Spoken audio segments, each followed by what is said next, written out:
Let's start with a moment that has fans divided, and yes, it's about NCT, but not the kind of headline we ever wanted. If you've been around for a while, you know the group has gone through a lot of changes. And one of the biggest shocks came last year, when Taeil was removed from the group following a sex crime investigation. Fast forward to July 2025, Taeil stood in court, admitted guilt, and was sentenced to 3.5 years in prison, half of what prosecutors were pushing for. SM Entertainment wiped him from the group's present and future as much as they could, but for things like old album covers, there's no clean erase button. Cue Paris Fashion Week earlier this year. Yuta's there, looking every bit the Louis Vuitton king he is, when a fan hands him the Neo's own album to sign. The problem? That's the album with Taeil still on the cover. In a now viral TikTok, Yuta glances at it, politely moves away, and seems to apologize for not signing.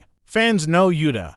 He signs everything. So this was unusual. The internet, of course, split right down the middle. Some people were like, "That's rude, it's not the fans' fault." Others defended him. He's avoiding promoting someone convicted of a serious crime. Makes sense. Whatever side you're on, it's a reminder that idols navigate impossible situations every move. Every micro-expression is going to be dissected, and Yuta, he made his choice in that moment. End of story. Or maybe just the beginning of a bigger conversation about where we draw the line between fan service and personal principles. And speaking of lines, let's talk about the one between timing and coincidence. Because G-Dragon and Young Hyun-suk are suddenly back in police headlines. Yes, you heard that right. YG Entertainment's offices have reportedly been raided twice in a copyright infringement case involving a decades-old track. The allegation: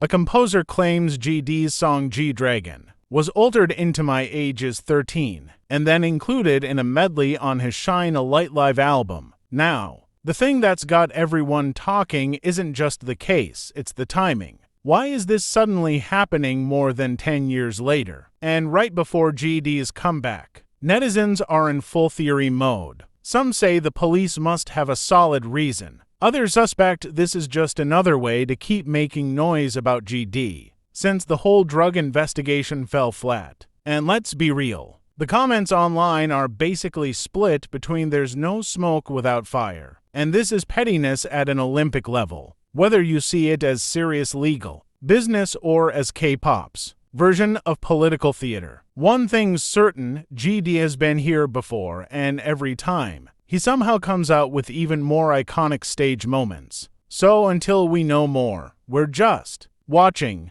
and sipping. Now, let's switch gears to some good news, the kind that reminds you why you stand in the first place. 17, aka the Kings of Philanthropy, have just donated $250,000 to UNESCO in honor of International Youth Day. The money comes from their charity auction with Sakai and Jupiter. Yes, Pharrell Williams' platform, and will fund youth-led projects around the world. From leather jackets designed by the members to special edition Labubu figures. The auction items were pure collector's gold. But more importantly, they'll directly support global youth programs. This is on top of the $1 million they've already donated as UNESCO's first Youth Goodwill ambassadors. And remember, these are the same guys who spoke and performed at UNESCO headquarters last year, rewriting what it means for K-pop to have a seat at the global table. And just when you think 17's schedule couldn't get any more packed, S.Coups and Mingyu hit us with that announcement. Their first official unit project, dropping in September. Fans have been waiting for this kind of pairing, and honestly, the potential is wild. Two powerhouse rappers from the hip-hop team, celebrating 10 years of 17 with a brand new sound. Whether they go full hard-hitting hip-hop, sleek R&B, or something totally unexpected, we already know the stage presence is going to be insane. Of course, 17 has a history of killer units leaders. BSS, Jinghin and Wanwoo, Hoshi and Woozi, each bringing a fresh twist. But this is the kind of I didn't know. I needed it until now. Moment that makes anniversaries extra special. Now, speaking of special, MONSTA X are not just serving visuals for their comeback. They're serving visuals with humor. Their new concept photos for the mini-album The X show the members in sharp suits, celebrating their 10th anniversary in style, but with cheeky props and playful energy. It's that mix of sophistication and chaos that Mombobs love, like. Yes, they look ready to own the boardroom, but also like they'd steal all the snacks during the meeting. The pre-release single Do What I Want drops August 18th, written by Juhani and IM, promising groovy bass, rhythmic drums, and the kind of hook that gets stuck in your head all day. Then on September 1st, we get the full mini-album and the title track in the front. MONSTA X are proving that 10 years in, they're still unpredictable in the best way. And finally, let's talk about Felix from Stray Kids, because this man just keeps winning. On August 12th, HERA officially named him their new global ambassador, and honestly, perfect match. Felix's unique blend of deep-voiced,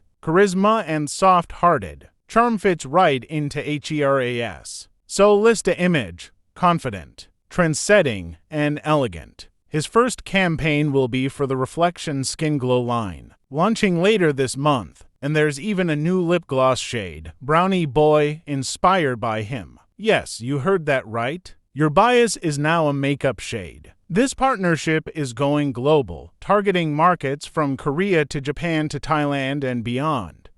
And all of this comes right after Stray Kids wrapped their record-breaking world tour. 54 shows, 34 cities, and just before their comeback with Karma on August 22nd, Felix isn't just in his brand deal era, he's in his world domination era.